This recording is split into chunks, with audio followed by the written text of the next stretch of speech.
आज हमने करना है टॉपिक इलेक्ट्रोकेमिस्ट्री का कंडक्टेंस इन इलेक्ट्रोलिटिक सॉल्यूशन के। कंडक्टेंस का सबसे पहले आपको मतलब पता होना चाहिए कंडक्टेंस क्या होती है।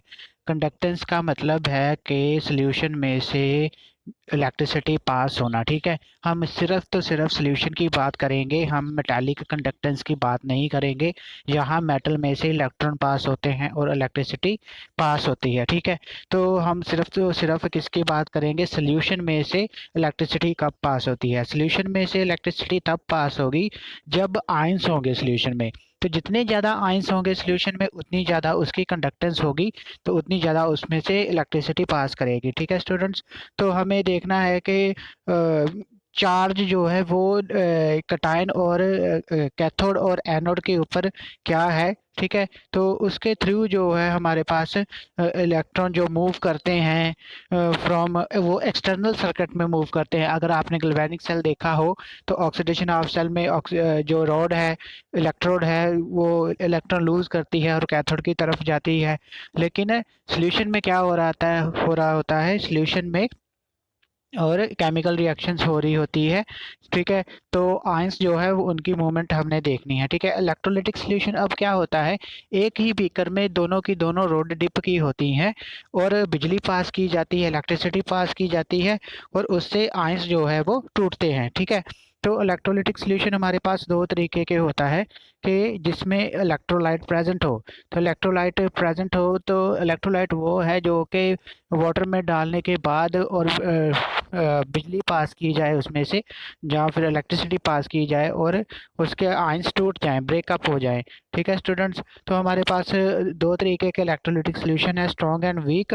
और जो स्ट्रॉन्ग इलेक्ट्रोलाइट होते हैं वो कौन से है, KCl, HCl, KOH, NaCl। ठीक है, ये कम्प्लीटली डिसोशिएट हो जाते हैं सॉल्यूशन में।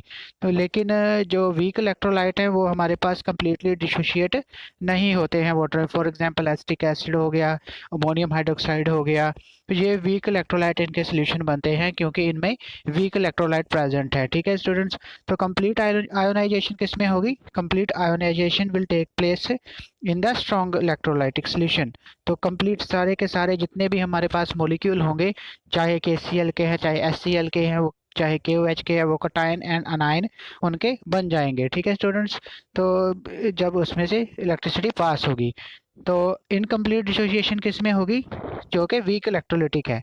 उसमें सारे के सारे मॉलिक्यूल जो आयन में कन्वर्ट्स नहीं होंगे।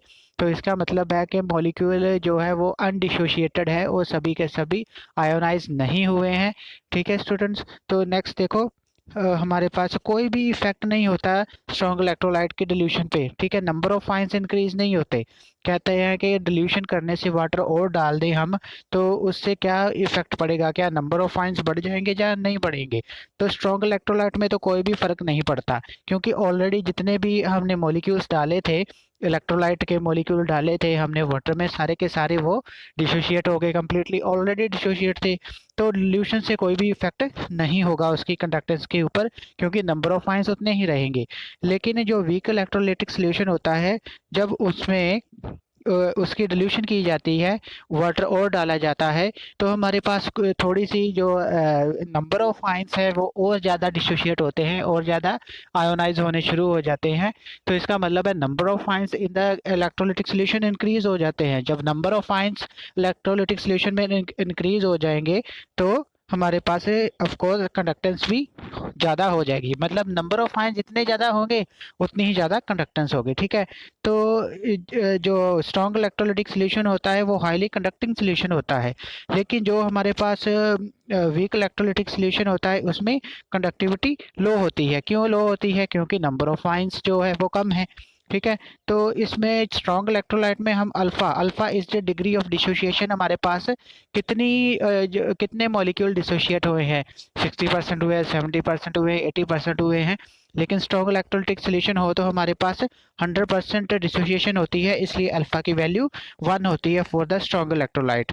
तो फॉर वीक इलेक्ट्रोलाइट जो हमेशा अल्फा की वैल्यू 1 से कम ही होगी, मतलब कि 100% डिसोसिएशन नहीं हुई, सारे के सारे मॉलिक्यूल डिसोशिएट होकर आयंस नहीं बनाए उन्होंने, इसलिए अल्फा की वैल्यू जो है वो लेस देन 1 ही होगी। ओके स्टूडेंट्स, तो ये था difference between electrolytic solution, weak and strong electrolytic solution, और उनके कंडक्टेंस के ऊपर क्या इफेक्ट पड़ता है। तो टेम्परेचर का क्या इफेक्ट पड़ता है ये भी हम साथ में कर लेते हैं। सो टेम्परेचर बढ़ाने से क्या होगा, कंडक्टेंस जो है वो इंक्रीज करती है। क्यों इंक्रीज करती है? क्योंकि मूवमेंट ऑफ आइंस जो है वो ज़्यादा बढ़ जाती है, आइंस जो है वो ज़्यादा मूवमेंट करना शुरू कर देते हैं, तो इसी कारण कनेटिक एनर्जी बढ़ जाती है आइंस की, इसीलिए टेम्परेचर इंक्रीज करने से कंडक्टेंस बढ़ती है। तो विस्कोसिटी इंक्रीज होगी तो कंडक्टेंस ऑफ कोर्स डिक्रीज होगी। क्यों? क्योंकि विस्कोसिटी का मतलब होता है कि आयंस बहुत क्लोज हैं, जब आयन एक दूसरे के क्लोज आ जाते हैं सोल्यूशन में, तो तब उनमें इंटरेक्शन होनी शुरू हो जाती है, अट्रैक्शन होनी शुरू हो जाती है। अट्रैक्शन होने से वो एक दूसरे को मूव करने में थोड़ी दिक्कत करते हैं, प्रॉब्लम करते हैं, ठीक है। तो लेस कंडक्टेंस होगी अगर सोल्यूशन सॉल्वेंट और सोल्यूट में इंटरेक्शन ज़्यादा होगी, ठीक है। अगर सॉल्वेंट और सोल्यूट मॉलिक्यूल में इंटरेक्शन ज़्यादा होगी तो आयंस को पास आउट होने में, मूव होने में थोड़ी प्रॉब्लम होगी, उनको मूवमेंट करने में प्रॉब्लम होगी, इसलिए कंडक्टेंस कम होगी। तो movement of ions will cause the conductance, ठीक है। तो थैंक यू स्टूडेंट्स, ये था हमारे पास effect of concentration on electrolytic solution.